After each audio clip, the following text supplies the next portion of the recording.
The kingdom of Ogudoro was a land of songs and sunrise, peaceful, prosperous, and beloved by the gods. Its people danced at moonrise and blessed the soil with every harvest. At the heart of it stood King Ogudoro and Queen Maku, the golden rulers. They ruled with kindness, justice, and open hearts. But even gold rusts under longing.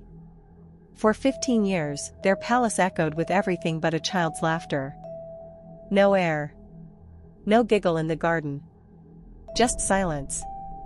The people whispered in prayers, "May the gods give us a prince." The king hid his sorrow behind royal smiles, but the queen's eyes always searched the skies, begging for a sign. One night, under the crimson moon, she slipped away from the palace, alone. Guided by an old tale and desperate hope, she reached the forbidden riverbank, where the River Goddess Ejenna was said to listen only to women who had wept from their soul. Queen Maku knelt and pleaded. And the water answered. A figure rose from the ripples. Beautiful, terrible, ageless. The goddess said, "You shall carry life. But what comes will not be as you expect. Do you still accept?" The queen, through tears, whispered yes. The river shimmered and sealed her fate. Queen Maku stepped through the palace gates with a calm smile, but something deep inside her had already begun to stir. Within weeks, the royal physician confirmed it, she was pregnant. The news hit Ogudoro like a thunderclap of joy. Women ululated in the market square. Drummers lined the palace walls. Elders poured palm wine and declared, "The gods have heard us." The king embraced her tightly, lifting her slightly, laughing like a man reborn. "We shall have an heir," he declared. "The throne will not be empty." But as the kingdom danced, the queen began to notice things. Small things. Odd things.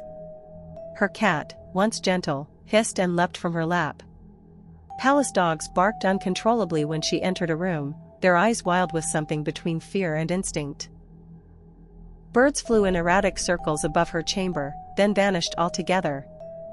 Then came the mirrors.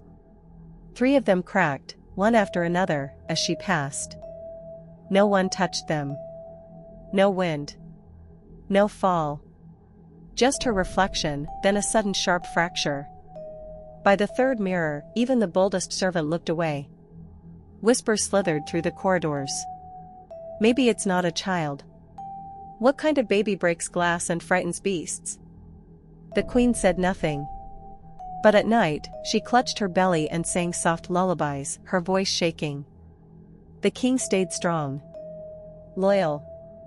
"This is a gift," he told her, resting his head on her swelling stomach. "A child from the gods." But as her dreams turned to shadows and her laughter quieted, even he couldn't explain why he no longer looked her in the eye, especially when the 4th mirror cracked, this time with no one else in the room but them.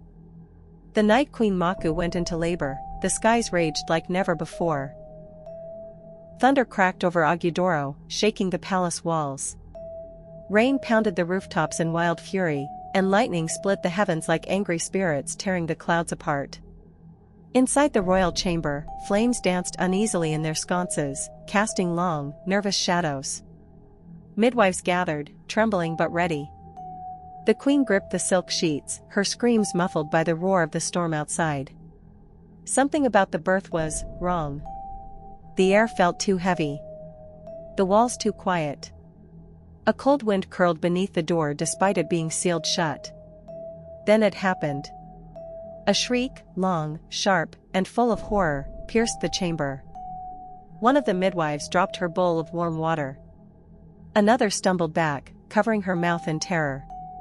The queen, slick with sweat and barely conscious, opened her eyes just in time to see it. From between her legs slithered a long, scaled creature. Silver and black. Its body glistened like oil under the torchlight. Its eyes, large, golden, glowing, blinked with a strange, eerie intelligence. It was no ordinary child. It was a snake. The queen let out a weak gasp and collapsed into darkness. The king arrived moments later, soaked in rain, his robe clinging to his skin. He stared in disbelief. What is this?" he whispered. The guards unsheathed their swords. "Let us kill it, your majesty. This is an abomination." But before the king could speak, the queen stirred. Her voice was hoarse, cracked with pain, yet firm. "Do not harm him. He is my son." Gasps echoed through the room. "But my queen," one midwife began. "I said, he is my son," she repeated, pulling the serpent close to her chest, cradling it like a baby. The king, torn between duty and disbelief, finally nodded. "No one shall speak of this. Ever." He turned to the creature, now blinking slowly, coiled gently in silk. "We name him Iduma." Behind the queen's chambers, hidden behind a velvet curtain and a heavy bronze door, lay a golden cage. It sparkled with charms carved into its bars, not to imprison, but to protect. Inside, curled atop silken cloth, lived the secret of the kingdom, Iduma, the snake prince of Ogudoro. He grew fast, longer, larger, and more intelligent by the day. At just a few moons old, he could understand speech. The queen would whisper stories from her childhood, and Iduma's golden eyes would blink in perfect rhythm, as though he understood every word. And he did. By his first year, strange things began to happen. The flowers she carried into the room bloomed faster. Rain clouds would gather when he hissed. A single flick of his tongue made candle flames dance or die. The queen, though startled, believed it was proof he was touched by the gods. She loved him fiercely. Each day she came with stories, lullabies, and tiny wooden toys carved to look like men and women. "One day, you'll be like them," she whispered, pressing her forehead to the cage. "Even if they don't see it now." But the king no longer came near. He barely touched the queen. Barely spoke. At night, she found him staring into the fire, lost. Haunted. "He is not ours," he once muttered. "He is something else." Still, the queen hoped. Until one night. The palace feast was in full swing. Laughter echoed through marble halls. Guests in shimmering robes clinked glasses. The king tried to smile, but the ache in his chest was heavy. And then came the scream. A servant dropped her tray. A nobleman stumbled backward. There, at the edge of the hall, slithering slowly through polished floors, was Iduma, taller now, larger, elegant in his glide. His golden eyes scanned the room. He paused before the king's throne. "Father," he whispered, in perfect human speech. The hall fell into silence. The hall shattered into chaos. As soon as Iduma's voice echoed, low, clear, and almost human, screams erupted like thunder. Nobles leapt from their seats, goblets crashing to the floor, plates overturning. Some tripped over their flowing garments, others shoved aside chairs in blind panic. "A demon," one shouted. "The queen has birthed a curse." The king stood frozen, his knuckles white on the edge of his throne. He didn't speak. Didn't blink. Just stared into those golden eyes that shimmered beneath the torchlight. "Father," the creature had said. Not with venom. Not with threat. Just a word. A longing. But the king could not see a son. He saw a prophecy. A mistake. An omen. "Guards," he said quietly. "Remove that thing." The queen's voice cut through the noise, trembling. "No. Obenknife, he's just a boy, our boy." But the king had already turned away. "Take him. To the forbidden forest. Let the gods reclaim what they gave." The queen dropped to her knees, sobbing as guards approached the serpent prince. Iduma didn't resist. He simply watched his mother, blinking slowly, as though memorizing her face one last time. Before slithering between the guards and out of the hall, into the storm. They left him deep in the forest where no lanterns burned and no path returned. And that should have been the end. But it wasn't. In the heart of the forbidden forest, where shadows breathed and trees whispered, Iduma waited. Days passed. Nights twisted into darker nights. He was hungry. Cold. alone. Until a voice slithered into his ear. So, the son of the river is here at last. A figure stepped from the gloom, half man, half beast, with glowing green eyes and skin like tree bark. I've waited for you, Iduma, it said with a crooked smile. Because I know who you really are. The snake prince raised his head, uncertain, but listening. The creature's voice was like rustling leaves and thunder rolled into one. It circled Iduma slowly, its limbs bent like ancient branches, eyes glowing through the mist. They lied to you, it hissed. You are no curse, boy. You are a judgment. Iduma stayed still, coiled and alert, heart pounding beneath his scales. You are not like them, the creature continued. You were never meant to sit on that throne and wear their golden robes. You are the river's justice. Born of a promise older than the kingdom itself. Iduma blinked. What do you mean? The creature knelt, its voice lowering to a whisper. Long ago, the queen's bloodline made a pact with the River Goddess Ejenna. She gave them fertility, prosperity, and a long reign. But they broke that pact. They hunted her daughter, a spirit child born of water and starlight, and killed her, thinking she was a threat. Silence hung thick in the forest. They thought the river would forget. But rivers remember. You, Iduma, are not cursed. You are the answer. You are part human, part vengeance. You were never born to inherit the throne, you were born to end it. Iduma turned away, confused, torn. But my mother, she loves me. And that, the creature said, is the part the gods didn't plan. Love complicates fate. Back in the palace, Queen Maku tossed in her sleep.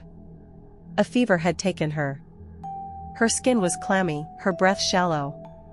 Yet her mind was filled with visions. Water. Waves crashing into mirrors. A voice rising from the deep. He is rising, it called. He remembers. The queen awoke with a gasp, drenched in sweat. She rushed to her chamber window, eyes fixed on the dark forest beyond the hills. Somewhere in the trees, her son, her serpent prince, was stirring. And destiny, like a flood, was about to break its banks. 10 years passed like smoke in the wind. In Ogudoro, joy faded into dread. The once rich soil cracked under the sun. Crops refused to grow. Rivers thinned into dry whispers. The people, once full of praise, now wept at shrines. The gods are angry, they murmured. The forest spirit demands something. Whispers grew louder. They spoke of a glowing serpent. Larger than any man, with golden eyes and scales that shimmered like fire. A spirit king that ruled the forbidden forest. Some said it cursed the land. Others claimed it was a guardian wronged. But Queen Maku knew. She felt it in her bones, in the way the air grew heavy each time she looked toward the hills. In her dreams, his voice came in murmurs. Mother, come. One quiet morning, she left the palace unnoticed. No guards.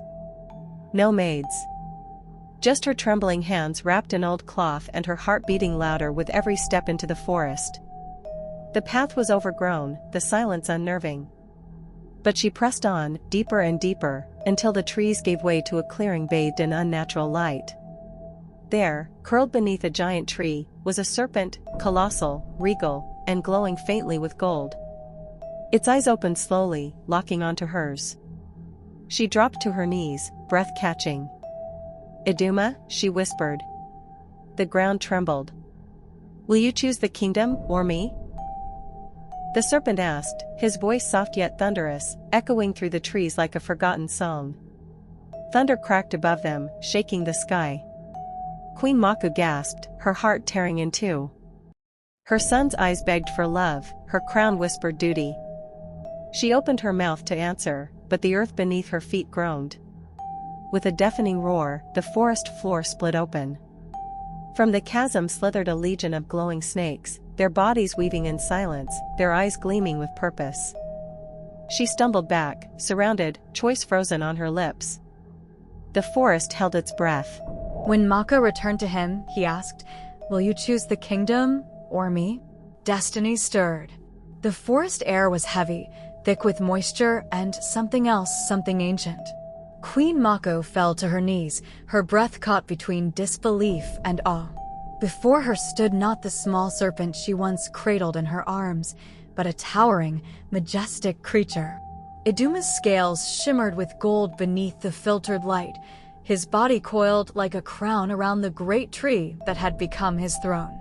His eyes, still that same glowing amber, held her in a gaze both familiar and terrifying. "Will you choose the kingdom or me?" he asked again, his voice echoing like the rustle of 1,000 leaves, soft yet deep, with the weight of thunder rolling beneath it. Maku's lips parted, but no sound escaped. She clutched the fabric of her wrapper, knuckles pale, chest rising and falling in shallow bursts. Around her, the golden snakes circled slowly in perfect silence, their scales gleaming like embers. Not a hiss, not a rattle, just silence, like the whole forest was holding its breath, waiting for her answer. Her voice cracked, barely a whisper. "Iduma." He didn't move. He didn't speak. Just watched. His eyes no longer blinked with a child's innocence. They pulsed with something deeper. Power, knowledge, pain. She thought of the kingdom, of the villagers who once praised her name, of the golden throne now surrounded by drought and fear. She thought of Obanif, her husband, the man who once loved her but cast their son away like filth. She thought of the women who whispered behind closed doors, the guards who dared not look at her. What had she really left to protect? And yet, "You're my son," she whispered, tears slipping down her cheeks. Still, the snakes did not flinch. Maku's heart beat like war drums. She remembered the weight of him in her arms, the lullabies, the way he'd blink at her voice. But that boy was gone. This was something more. Something not of the world she once knew. She tried to rise, but her knees buckled. The ground beneath her vibrated faintly, as if something beneath the earth had begun to stir. Iduma tilted his head slightly. "I need more time," she whispered. But time, it seemed, had run out. For 10 years, Queen Maku wore her crown like a shackle. The palace halls echoed with silence, and every mirror she passed seemed to flicker with images not her own. At night, sleep became a battleground. She would close her eyes only to find herself waist-deep in river water, the wind hissing her name. Whispers laced the air, soft, haunting, and endless. "Mother," they said, "why did you leave me?"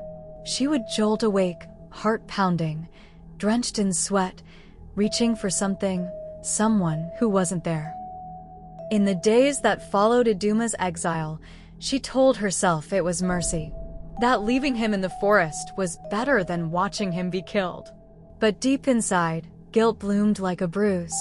It grew darker with every harvest that failed, with every prayer that went unanswered. The people called it a curse. The king blamed the gods. But Maku knew better. She had abandoned her son not just to the wild, but to a fate not even the gods had fully revealed. And yet, he never left her. In her dreams, she saw him growing. Not in human form, but as something regal, powerful. A prince of shadow and light. She would see him gliding through the trees, his golden eyes burning with quiet sorrow. Sometimes, he'd stop and look directly at her, through her. Not angry, not vengeful, just waiting. Those dreams were her only solace. Proof that he lived. Proof that the bond between mother and child had not been completely severed. But dreams had their own weight. And every morning, she awoke more broken, more hollow. The world still saw a queen. But inside, she was only a mother who had made the wrong choice and feared she was already too late to make it right. Iduma turned without a word and began gliding through the forest. The golden snakes parted like trained sentries, forming a path as wide as a king's road. Queen Maku hesitated, then followed, her feet crunching against moss and roots as her eyes darted from tree to tree. The deeper they went, the stranger it became. Leaves shimmered unnaturally in the light, vines twisted as though listening, and every step felt like it echoed inside something alive. He spoke not in hisses, but with full clarity.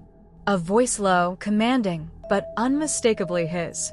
"This forest is not cursed," he said. "It is awake." Before her, vines writhed up from the earth, lifting like arms, bowing slightly as he passed. The trees leaned inward. A gentle breeze stirred, but it wasn't random. It carried whispers in a language older than human breath.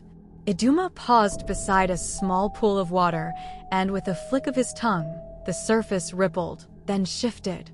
Shapes formed in the reflection, visions of animals sleeping peacefully, of trees blooming in seconds, of lightning touching down with reverence. Then, with another flick, the water stilled. "Rivers obey me. The roots listen," he said, turning to her. "Even the fireflies come when I call." As if on cue, hundreds of fireflies swirled around him, forming a glowing halo of golden light. Queen Maku could hardly breathe. It was beautiful, terrifying, but beautiful. He was not just a boy lost to the woods. You command them?" she asked, trembling. "No," he replied. "They follow. Because the forest chose me. Because she, Jenna, speaks through me." Maku stared at him, her heart twisting. She had carried him in her womb, held him in her arms. But the being before her was no longer just her son. He was something else. Something greater. King Obenknife sat alone in the palace chamber, staring into the dying embers of a once roaring fire. His beard, now streaked with gray, trembled slightly with each breath. Wrinkles lined his face like cracks in stone, and his eyes, once sharp, seemed clouded with something heavier than age, fear. The dreams came nightly now. Serpents, massive and glowing, coiling around the throne, whispering his name. Sometimes they spoke in his voice. Sometimes they wore the queen's face. And always, they ended with golden eyes staring straight into his soul, unblinking. He never said the name. Not once in 10 years. Not even in prayer. Not even in shame. The kingdom was unraveling. The earth had hardened. The rivers had shrunk to sluggish streams. Yet when the village elders urged him to go to the river shrine and plead for mercy, he slammed his staff against the floor. "I will not bow to the river," he hissed. "This is our land, not hers." But in the dead of night, when the servants were gone and the wind howled like the old tales warned it would, the truth clawed at his chest. He had made a mistake. A fatal one. He had sent the serpent child away, cast out the god's gift or judgment, whatever it was. And something inside him knew the forest had not forgotten. He would return. Not as a boy, not even as a beast, but as something more. And when he did, Obenknife feared it wouldn't just be vengeance. It would be justice. Queen Maku stood before her son beneath the twilight canopy, her voice trembling like the leaves above them. "Iduma, please," she whispered, her hands reaching out as if to touch the boy he once was. "You don't have to do this. You're not a monster. You were born from love." Iduma watched her in silence, his golden eyes unblinking, unreadable. Around them, the golden snakes coiled but did not move, like an audience waiting for a verdict. "You speak of love," he finally said, voice like the rustle of wind through dry reeds. "But love did not shield me from the cold. Love did not stop the guards from dragging me away. It was not love that sealed me in a forest like a curse." Maku stepped closer, desperate. "But I came back. I chose you." "You chose me when it was safe to do so," he replied, not cruel, just true. "But the trees, they bent for me when I had no mother. The animals did not flee from me. They slept beside me, protected me. They never once asked if I deserved it." Tears streamed down her face. "But what about forgiveness?" He tilted his head. "Forgiveness is a gift, and the kingdom has never asked for it." Maku's voice broke. "Then what do you want?" "I want them to see," he said, eyes glowing brighter. "To face what they did. The kingdom must remember." It must face its truth. The air thickened. Even the fireflies dimmed. And in that moment, Maku knew this wasn't about revenge. It was reckoning. That night, Queen Maku drifted into uneasy sleep beneath the forest canopy, her head resting against the twisted root of an ancient tree. The air was still, but her dreams churned like a storm-tossed river. Suddenly, she stood knee-deep in dark water. Mist rose around her, thick and humming with voices. Then, from the rippling surface, a figure emerged, half engulfed in flame, half flowing like the river itself. It was Ejenna, the river goddess, eyes like twin whirlpools, mouth flickering like fire. "You came back," the goddess said, her voice layered like many waters speaking at once. "You came for him." Maku nodded, her voice caught in her throat. "He's still my son." "And that is why the world still stands," Ejenna replied, stepping closer. Her flame didn't burn the water, it danced with it. "Your love delayed the judgment. But you cannot stop the flood." "What does that mean?" Maku asked, panic rising. "Please, tell me what to do." "You already did what only a mother could," the goddess said softly. "But he is no longer just yours. He is mine. He is the river's." The water surged, rising to Maku's chest. The flame swirled above her head. She screamed, but no sound came. Then she woke, gasping, drenched in sweat. Her eyes darted wildly in the dark forest clearing. And there he was, Iduma, perched silently on a rock nearby. His gaze met hers, calm, unreadable. He didn't ask. He didn't need to. She knew he had felt it too. The dream, the warning, and deep inside, she feared it wasn't just a message. It was a countdown. The market square was alive with heat and murmurs when the stranger appeared. No one saw her arrive, yet suddenly she was there, veiled in deep indigo, her staff carved with river symbols, her voice clear despite the rising wind. "I come with warning," she said, eyes hidden beneath the veil. "The river's air walks again. The blood of Ejenna stirs." At first, the people laughed nervously, glancing around. But then she pulled a leather pouch from beneath her robe and unrolled brittle scrolls, their ink faded but legible. On them were symbols no villager had seen in generations, marks of the ancient pact made between the royal bloodline and the river. She read aloud, told them of the queen's plea for a child, of the bargain sealed in silence, and of the spirit child wronged long ago. The crowd hushed. Mothers clutched their children. Elder men stepped forward, brows furrowed. Then the whispers returned louder now. The queen broke the pact. The river wants revenge. When word reached the palace, King Obenknife stormed into the square with guards. "This woman is a liar," he bellowed. "Seize her." But the people didn't move. Not yet. Instead, they turned their eyes toward their king, not in reverence, but with growing suspicion. Why hadn't he ever spoken of the child? Why did his face pale at the mention of the river's air? And in that silence, something shifted. Fear was no longer aimed at the stranger. It was turning inward. Queen Maku stood at the edge of the forest clearing, her hands trembling as she adjusted the cloth around her waist. She had made her choice. She would return to the palace, face Obenknife, and beg him to stop whatever was coming. To listen. To surrender to peace. But behind her, Iduma's head slowly lifted. His tongue flicked once into the air. The snakes around him froze, their golden scales stiffening. Then the wind died. The forest, so alive moments ago, fell into a terrifying silence. Above, the sky darkened unnaturally, as if a veil had been pulled over the sun. Clouds churned like boiling ash, heavy and fast. Then, without warning, a bolt of red lightning cracked across the sky, splitting it like glass. Forest animals, monkeys, birds, even insects, scattered in every direction. Maku gasped, turning back to Iduma. "What's happening?" she cried, panic rising in her chest. Iduma's gaze remained fixed on the sky. Calm, cold, inevitable. "Judgment begins," he said. The words struck like thunder. The ground beneath Maku's feet rumbled, a low growl from deep within the earth, like something ancient was waking up. Leaves trembled. A tree cracked in the distance and fell with a deafening crash.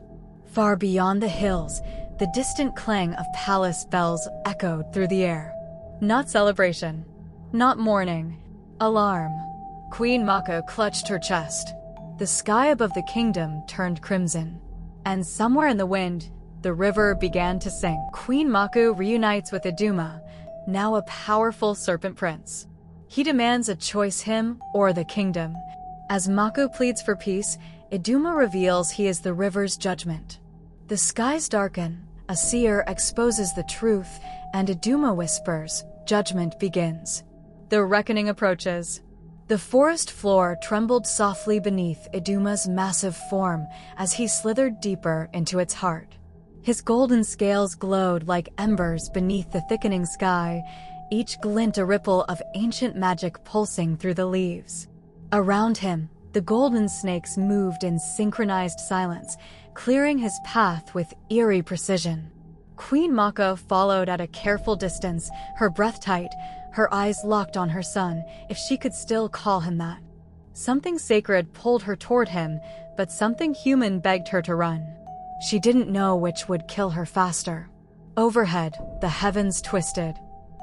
The clouds above Ogudoro gathered in unnatural spirals, thick and bruised, their bellies glowing red. From the palace watchtower, King Obenknife stood stiff as stone, hands gripping the cold railing. His eyes, once sharp, now weary, narrowed as he watched the clouds boil like a cauldron. There had been no forecast of rain, no warning of storm, and yet thunder rolled. But it wasn't thunder. It was layered, strange, like a chorus of voices buried inside the wind. Murmurs in forgotten tongues. Obenknife stepped back, shaken. He'd heard whispers in the wind before, but never like this. This wasn't wind. This was memory. Far below, the palace guards paced nervously along the front gates, unaware of what now slithered across the red earth. A single golden serpent, smaller than the rest, had separated from the others. Its eyes, glowing like distant suns, blinked once. It paused just before the threshold of the palace, tongue flicking into the air like a herald tasting the future. It didn't strike. It didn't hiss. It only watched. And the wind, ancient, knowing, cold, carried a name to the palace walls. Iduma. The air in the palace council chamber was thick with unease. Candles flickered, casting long, distorted shadows on the stone walls as the elders gathered in tense silence. Their robes rustled softly with each uneasy movement. Some stared at the floor, others exchanged worried glances. The heavy wooden doors were barred from the inside. This meeting was not on the king's schedule. Elder Agelo rose slowly, the oldest among them. His voice, though aged, carried weight. "You've all felt it," he began. The skies, the forest, the whispers in the wind. The river pact was not a tale. It was a covenant. And it has been broken. A few elders scoffed. "Old stories, Agelo. We cannot govern by shadows and myths." But others shifted uncomfortably. The stories were becoming harder to ignore. Agelo's hand trembled slightly as he reached into his satchel and drew forth a brittle scroll, edges frayed by time. This was copied from the shrine stones, he said. The River Goddess Ejenna was promised loyalty in return for a child born of her grace. Iduma was that child. A younger elder whispered, "Then what we cast out was never just a boy." The chamber door slammed open. King Obenknife strode in, his crimson robe billowing like a storm cloud. His face was carved in fury. "I warned you," he thundered. "These meetings, these lies, will not be tolerated." Agelo did not flinch. "Your Majesty, if you do not act, the gods will."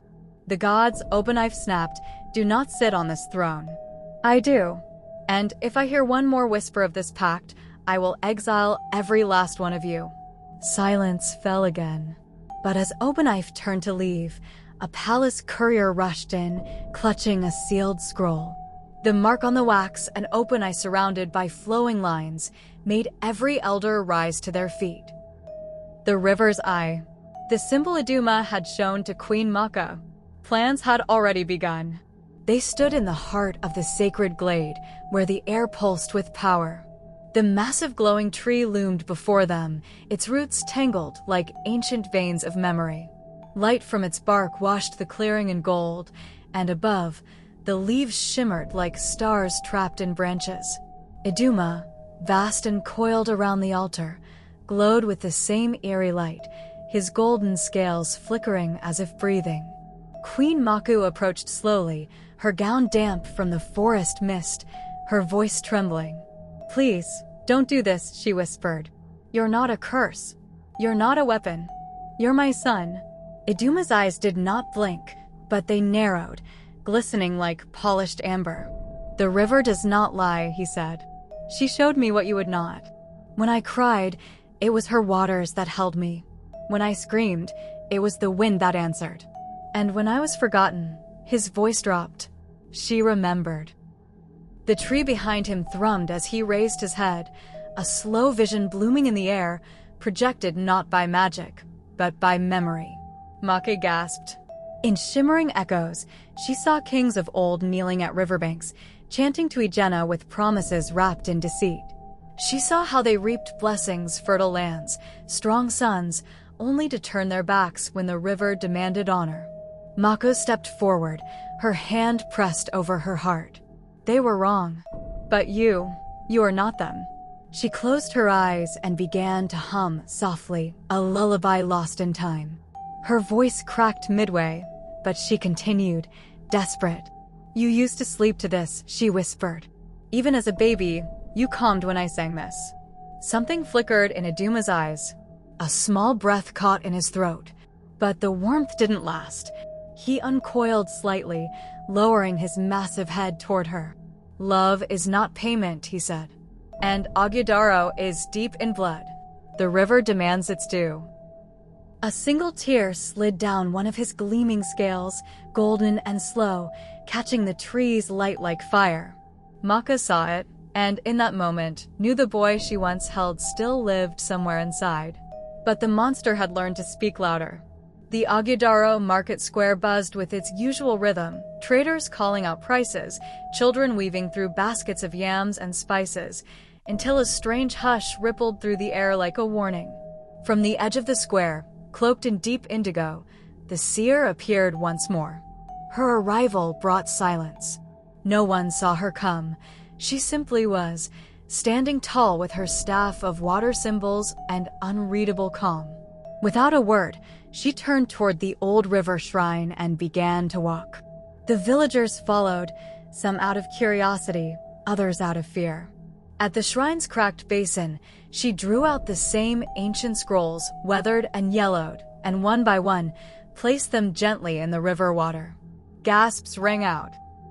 Instead of dissolving, the ink on the scrolls shimmered, lifted, and swirled into the air. Images bloomed above the water, visions made of glowing mist. They saw Queen Maku, younger and desperate, kneeling by moonlight. They saw her tearful pact with the river, her plea for a child. And then came Ogudoro, proud, defiant, casting the serpent child out despite the goddess's warnings. The crowd swayed with unease. Mothers clutched their children tighter. Elders muttered prayers. Some turned their faces from the king's name in shame. And then the seer spoke. "The river remembers," she said, voice like rolling thunder. "And the river has a voice." The air shifted. In that moment, something deep and ancient stirred. And Ogudoro knew its reckoning was no longer rumor. It had begun. The throne room was cloaked in shadows, the torches flickering low as if too afraid to burn brightly. King Ogudoro sat, slumped on the marble seat that once bore his pride. A half-drained gourd of palm wine dangled from his fingers, his robe twisted and damp with sweat. He wasn't speaking to anyone, but his voice filled the chamber all the same. "I did what was right," he muttered, eyes glassy. "I protected the throne. I protected the kingdom." His words bounced off the cold walls, echoing back like mockery. A gust of wind slipped through the crack in the tall windows, brushing against his neck. He jolted. For a moment, he thought he heard her, Maku's voice, soft, disappointed, calling his name. Then he turned toward the hearth. The flames danced wildly, too wild for their size. And in their movement, he saw it again, golden eyes, the curve of fangs, scales shimmering with judgment. Iduma. No, he whispered, stumbling to his feet. You're gone. I cast you out. But the flames only grew, flaring upward before settling as if they'd left. He dropped to his knees. I did it. He cried into the silence. I told them to take the child. To throw him into the wild. It was me. Are you satisfied? No answer came. Only the creak of stone behind him. And then a slither. From beneath the throne, a golden serpent slid across the polished floor, its eyes unblinking, its motion slow and deliberate. Obenknife screamed a raw, desperate sound, but no footsteps came running. No guards. No help. Only silence. And the serpent. The path between the forbidden forest and the kingdom lay cracked and trembling under the weight of what was coming. Iduma moved forward, his massive serpent body gliding with an eerie grace, each scale pulsing faintly with golden light. Flanking him were golden snakes in synchronized rhythm, their eyes alert, their movements as deliberate as his. Behind them, drifting like smoke on the wind, came the forest spirits, shimmering shapes of leaves and bone, whispering in voices that only the trees understood. Animals scattered in droves. Antelope leaping into the brush, birds taking to the sky in frenzied spirals, monkeys vanishing into the tallest canopies. Even the insects fell silent. The forest bowed in reverence, the trees leaning slightly inward as though trying to shield the earth from the weight of ancient power passing through. The river met the path at a narrow bend until it didn't. As Iduma approached, the water shivered, then split down the middle, folding open like a curtain of silk. The river parted cleanly, creating a dry, glistening passage for him. As he passed, the water closed behind, roaring softly, as if exhaling in awe. Above them, thunder cracked not with white lightning, but red. Jagged bolts tore across the sky like angry scars, casting a blood glow over the horizon. Maku followed closely, her steps small, uncertain. Her hands trembled as she clutched the hem of her wrapper. Her heart pounded with every beat of the earth beneath her. Was she following her son, or something far older? Then, from the edge of the path near the village, a boy, barefoot, no older than 10, stepped forward. His eyes widened at the sight. And then, without being told, he dropped to his knees.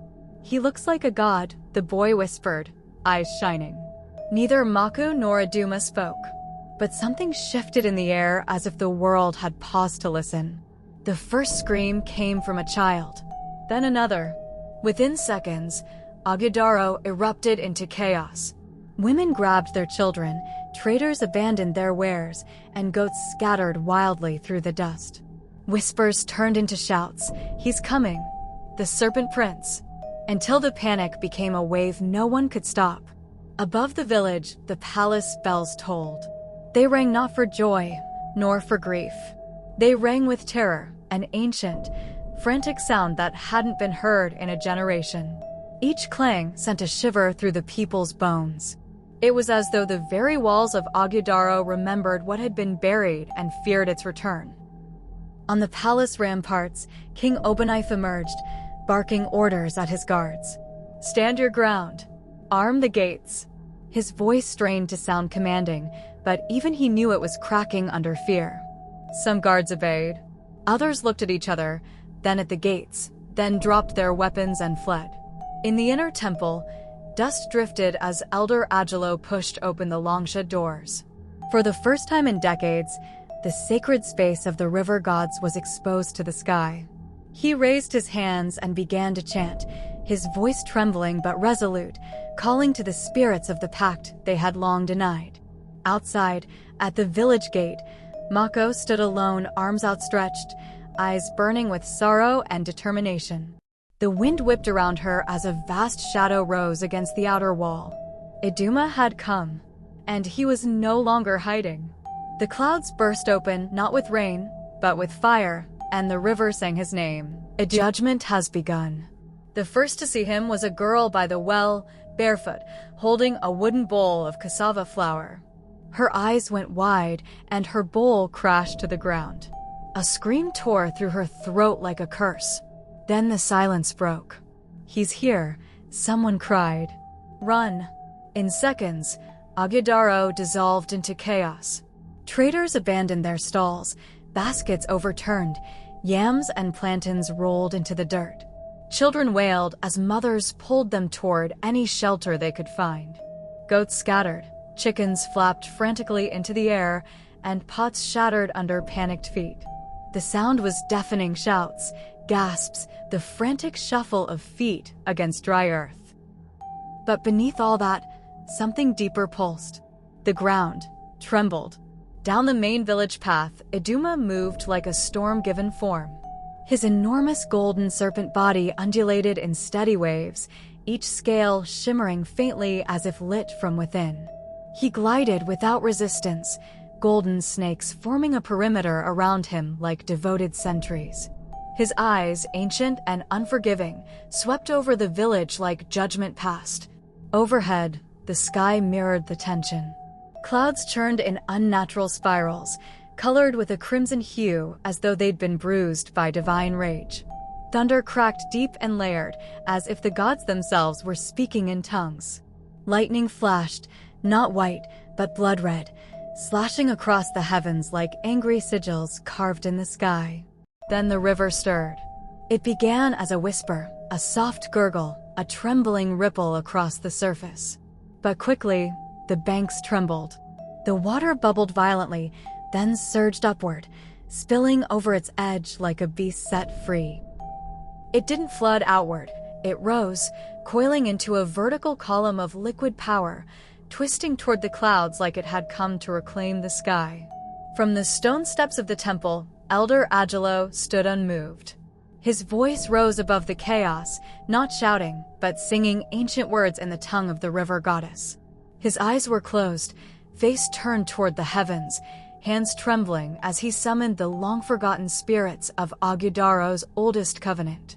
And the spirits answered. In the clouds above, ghostly figures shimmered into form, translucent beings of water and mist. Some wore crowns of river grass, others had arms like flowing currents. They circled slowly, solemn and bright, like sentinels remembering a debt long buried. People stopped running, just for a moment. And in that breathless pause, Queen Maku stepped forward. Her gown clung to her legs, soaked from where she had stumbled through the shallows, but she didn't care. Her breath came heavy, her eyes rimmed with tears. Yet her voice, when she raised it, was strong, cutting through the panic like a bell through fog. "Stop," she cried. "Please, do not run from him." The crowd faltered. Some slowed. Others turned to look at her, confusion battling with terror in their eyes. "He is not here to destroy you," Maku continued, stepping into the village square. "He is here because we failed him. Because I turned our back on the promise made to the river. But we can still choose what happens next." She turned slowly, her eyes locking with the shadow of the serpent approaching the shrine. He had not spoken. He did not need to. His presence said everything. Power radiated from him, ancient and divine. "You are afraid because you do not understand," Maku went on, her voice trembling now. "But if we face this with truth, with reverence, maybe the river will remember our humanity." A low hum rolled through the sky. The spirits in the air paused. Iduma stopped. For a long moment, the only sound was the water roaring behind him and the wind whistling through the broken shrine gates. Elder Agelo's chant faltered, then resumed softer now, like a plea. And then the river pulsed. Once, twice. A voice not quite human, not fully divine, rippled through the sky in a language no one had heard in generations. Every head in Ogudoro turned upward. The river had begun to speak. The palace gates groaned as if in mourning, their old iron hinges trembling against the weight of what approached. Dust spiraled into the air as Iduma crossed the threshold, his serpent body gliding over the marble with terrifying grace.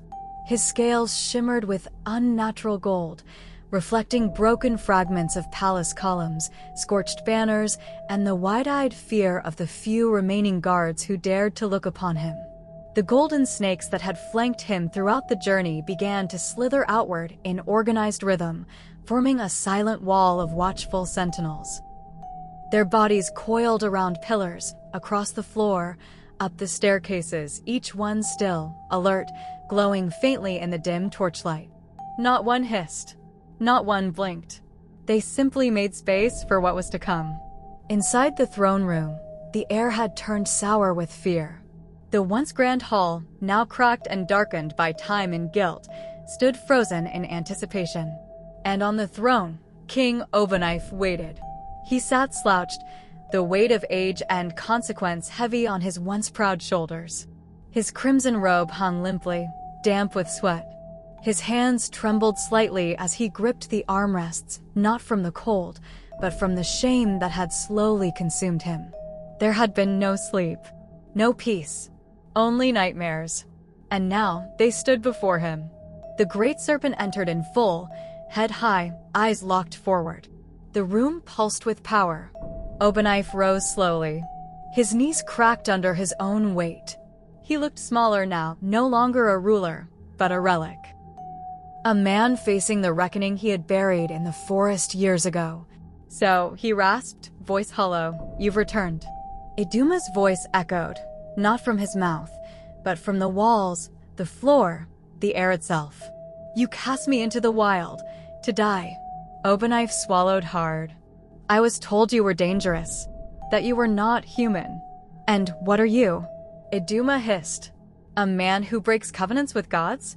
Who discards his own blood to protect his pride?" The torches flared.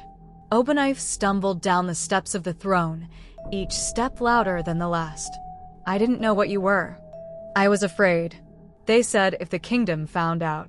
"You were the kingdom," Iduma interrupted, coiling slowly, deliberately around the edge of the chamber. "You spoke the words. You made the vow. You married the woman blessed by the River Goddess. And yet when she bore what you asked for, you called it cursed." Obenknife's breath came shallow. "I was wrong. I see it now. The river, the signs, your return, everything. It was true. It was always true." And still, Iduma's tone darkened. "You let them take me. Alone. A child, your child, cast into the wilderness." Obenknife dropped to his knees, eyes glassy. "I regret it. Every night since. The screams, the thunder, the droughts. I thought they were punishment for a decision, but now I see they were warnings. I should have listened." Iduma lowered his head, nostrils flaring. The room filled with the scent of river mist and something older, something divine and dangerous. Obenknife lifted his hands. "I cannot undo the past, but I offer my life, my throne. Whatever the river wants, take it. Just spare the people." For a moment, silence. And then Iduma moved forward, slowly, until his massive golden head loomed just inches from the broken king. His eyes glowed, not with rage, but something deeper. Sorrow, memory, judgment. "I am not here for your throne," Iduma whispered, each word heavy as a mountain. "I am not here for vengeance." Obenknife's lips parted in relief. "I am here," Iduma continued, "because the river demands what was promised." Obenknife blinked, confused. "Then, what is left to give?" "The truth," Iduma answered. And with that, a pulse of golden light burst outward from his chest, flooding the room. Visions appeared in midair, Queen Maku's tears as she sang to a newborn, Obenknife's signature sealing the pact scroll, the moment the guards carried a swaddled serpent child deep into the woods and left him beneath the thunder sky. The illusions flickered, burned into the minds of every servant watching from the shadows. No one would unsee it. No one would forget. Obenknife collapsed fully, sobbing into his robe. "I was weak," he choked. "I feared what people would say, what the elders would do. I feared losing the crown." "You lost everything the moment you betrayed the river," Iduma replied. And then he turned. Without another word, the great serpent slithered away, his tail coiling like an ancient ribbon of gold. The golden snakes followed in a wave, retreating down the marbled corridors as if guided by divine rhythm. Behind them, King Obenknife knelt alone in the ruins of his throne room, surrounded by silence, by truth, and by the bitter weight of too late redemption. The ground quaked softly beneath their feet, not with the violence of destruction, but with the heaviness of something ancient waking. Inside the palace, whispers floated through the air like threads of mist, weaving their way into the ears of guards, servants, and elders alike. Every torch flickered. Every shadow shifted. Then, from the open archway leading to the temple courtyard, came a sound unlike anything they had ever heard. It was not thunder, not wind, not chanting. It was the sound of presence, an arrival that needed no introduction. The air turned thick and damp, like the breath of a storm before it broke. And then, as if born from the earth itself, the River Goddess Ejenna appeared. She did not walk. She did not glide. She rose, a towering form of flowing water and light, shaped like a woman but deeper than human. Her hair cascaded like liquid silver, and her eyes were rivers, ancient, mournful, and endless. When she spoke, her voice was not hers alone. It carried the weight of waterfalls, of rains uncounted, of every riverbed her hands had carved. "I have waited," Ejenna said, and her words made the courtyard trees bow in reverence. Waited through betrayal, through silence, through years of stolen honor. Elders gathered outside the temple, eyes wide, robes trembling. Some fell to their knees. Others simply wept. It was no longer a question of belief. The stories were real. The covenant had been broken. And the reckoning was not symbolic, it had come. From the edge of the palace steps, Queen Maku stood frozen. Her face reflected a storm of emotions, grief, awe, hope. She had spoken to the goddess once in dreams. But now the dreams stood in front of her, made of wind and water and fury. Ejenna raised one arm, and the sacred waters from the river behind the palace lifted into the air. They did not fall or flow, they rose, as if drawn to her command. The currents coiled like ribbons above the villagers' heads, dancing in impossible patterns. "The debt," Ejenna said, "is not owed by one man." Her gaze turned toward the palace, toward where Obenknife still knelt, head bowed low in broken silence. "The debt is carried by legacy, by the pride passed down, the silence upheld, the betrayal accepted as tradition. For years, you gained. Your lands flourished. Your fields overflowed. And still, you let the truth drown beneath your own reflection." The elders began to tremble. Agilo stepped forward, voice tight with desperation. "Then what must we do, O Mother of Rivers? How can we restore what has been lost?" Ejenna turned her head toward him, and her eyes softened, just slightly. "The river does not forget, but it can cleanse. Not through denial, not through sacrifice, through truth, through memory, through humility." Suddenly, a low hum began, soft, steady. The golden snakes that had followed Iduma now curled along the temple steps, their bodies glowing faintly. And from their ranks emerged Iduma himself, silent and still. Ejenna looked at him, and for a breathless moment, they simply stared, child and creator. The energy between them crackled with power, with history. "You were my promise," she said to him. "Born not of sin, but of covenant. You are not vengeance. You are reminder." Iduma bowed his head, his coils tightening around the courtyard pillars, anchoring him. The river above them surged higher. And then Ejenna turned to the people, elders, villagers, children clutching their mothers. "The flood will come," she said, her voice now laced with finality. "Not to destroy, but to wash. To awaken. You will either rise with it, or be swept away." Gasps rippled through the crowd. Some tried to flee. Others clung to the earth as though it could protect them. The sky darkened, not with storm, but with memory. Visions shimmered above them, echoes of the past, of Maku's tearful pact, of Obanife's deceit, of Iduma's cries echoing in the forest alone. And the water, sacred, sentient, fell in a single drop that landed on the temple stone. It sizzled like fire. Judgment had not ended. It had just been announced. The courtyard outside the palace glistened beneath the golden light of suspended river water, tendrils of liquid curling and swaying in the air like strands of living memory. The people of Ogudoro knelt in silence, unsure if they were witnessing a miracle, a judgment, or the end. Elder Agelo had fallen to his knees, whispering prayers in a language long forgotten. The guards were nowhere to be seen. Even the wind had quieted, as if afraid to speak. Queen Maku stepped forward.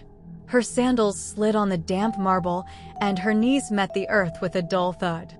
She bowed low, her forehead to the ground, her trembling hands outstretched, not in protest, but in surrender. "Please," she whispered, her voice shaking the silence. "Let it be me." Iduma stirred. His enormous body remained still, but his head lowered slightly, his glowing amber eyes fixed on the woman who had birthed him and abandoned him. The firelight from the sacred waters shimmered against his scales. He said nothing, but the tension in his coils told the story. Something inside him cracked. Ejenna, the river goddess, tilted her head. Her form rippled, still fluid and divine, her silver hair cascading like waterfalls over her translucent shoulders.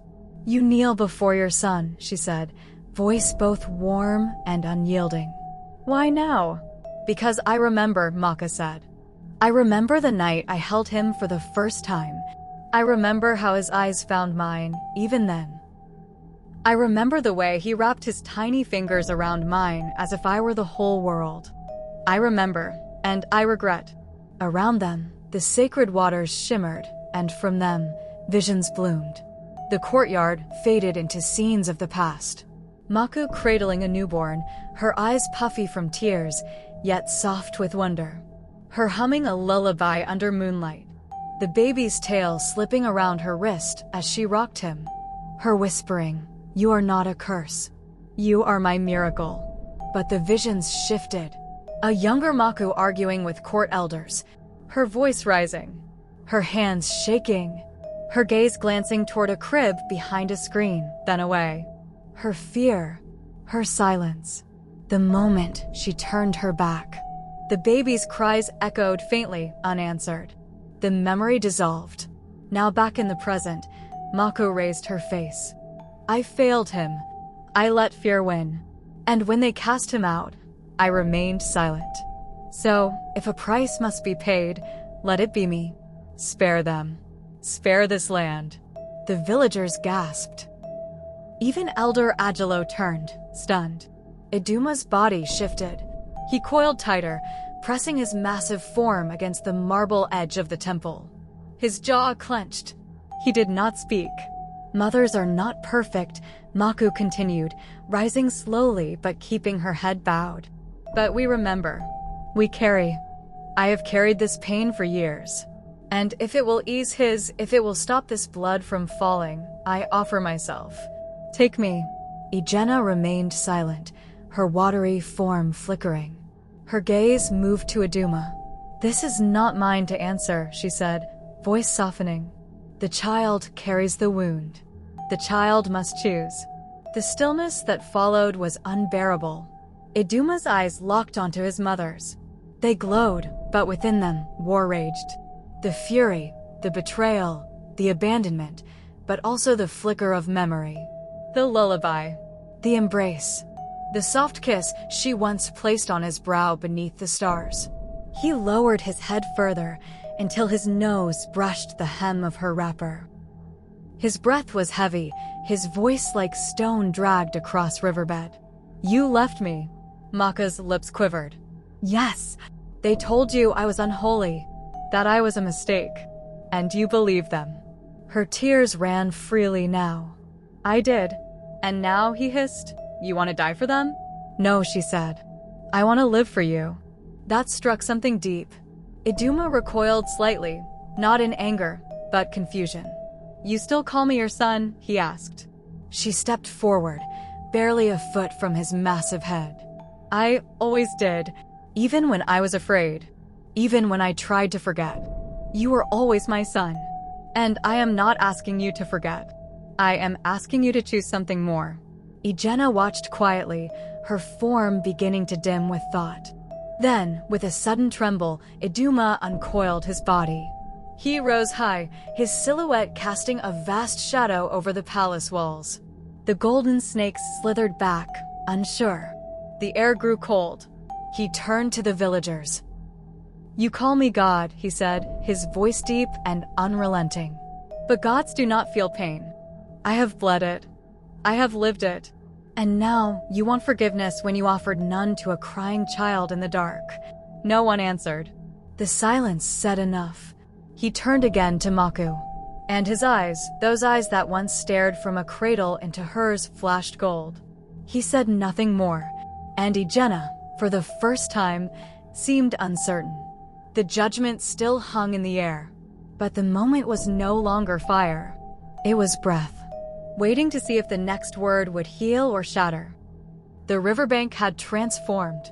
What was once a humble crossing lined with palm fronds and trading canoes now blazed with supernatural fury.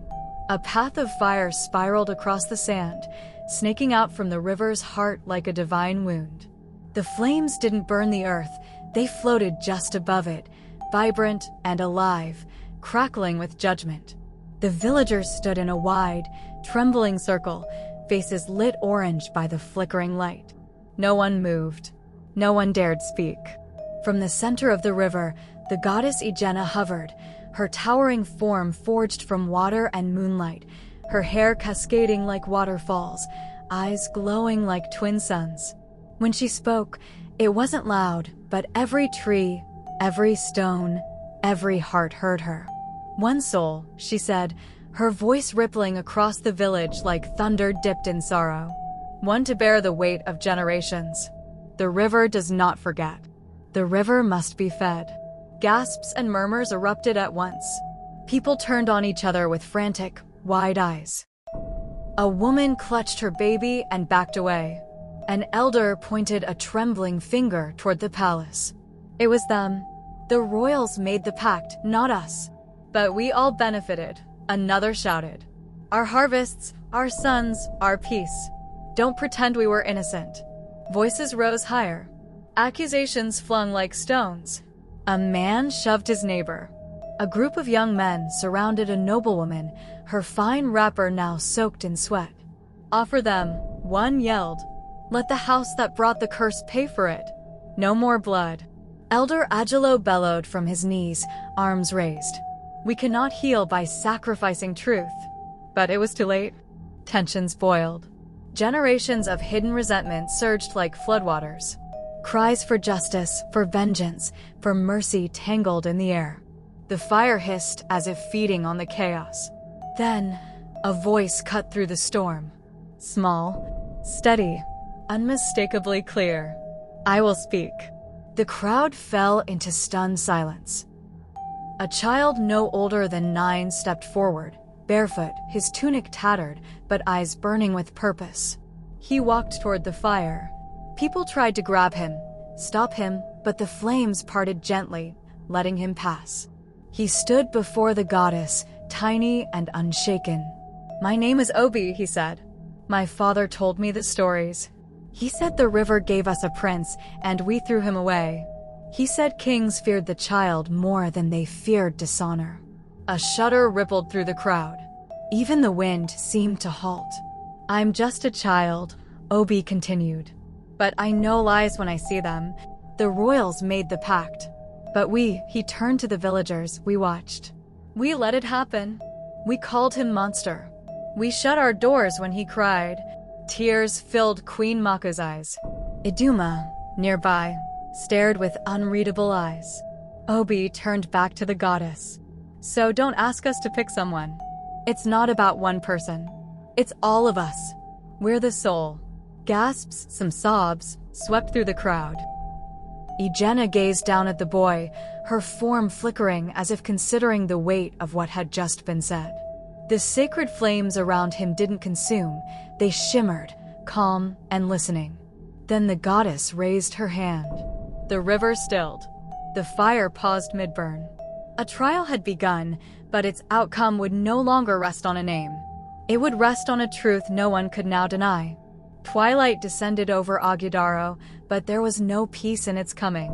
The sky, heavy with storm clouds, cracked open with streaks of red lightning.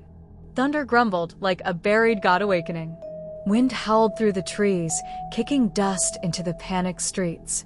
Fires from overturned stalls danced in the distance, casting the village in a feverish glow. Screams still echoed. Somewhere, a woman cried out for her child. Somewhere else, a man begged the river for mercy. And from the highest point, coiled atop the temple's stone roof, like a living prophecy, Iduma watched it all. His golden scales shimmered under the bruised sky.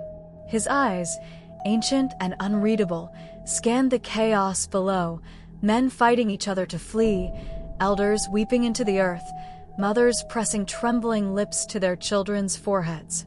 He could hear their hearts beating in terror. He could smell the guilt rising from the ground like smoke. He could feel the memory of their betrayal, fresh as the day it happened. But even in the midst of their fear, something stirred within him. The serpent blinked, and in the silence between thunder, memory returned. A younger self, cold, starving, crawling through wet grass. The taste of mud when there was no food. The endless nights listening to the river's whispers because no one else would speak to him. Faces turning away, doors slamming shut, being called a curse, a beast, a mistake. The voice of Queen Maku begging the gods, please, don't let him die out there. He remembered that voice. And now, as the storm built behind him, he heard it again. He turned his head slowly. There, at the center of the courtyard below, Queen Maku knelt. Her face lifted toward the heavens, soaked in wind and rain. Her voice was not loud. It was not desperate. It was steady, soft, and it carried something heavier than judgment, grief. Forgive us, she whispered. If I must bear the pain of our wrongs, let it be so. But please, remember the lullabies I sang. Remember my hands, my voice, the way I held you when you were small. And then her body shimmered faintly. A glow, not of magic, but of love, pulsed around her form like the softest light. Iduma inhaled deeply. The wind around him quieted, just slightly. He closed his eyes.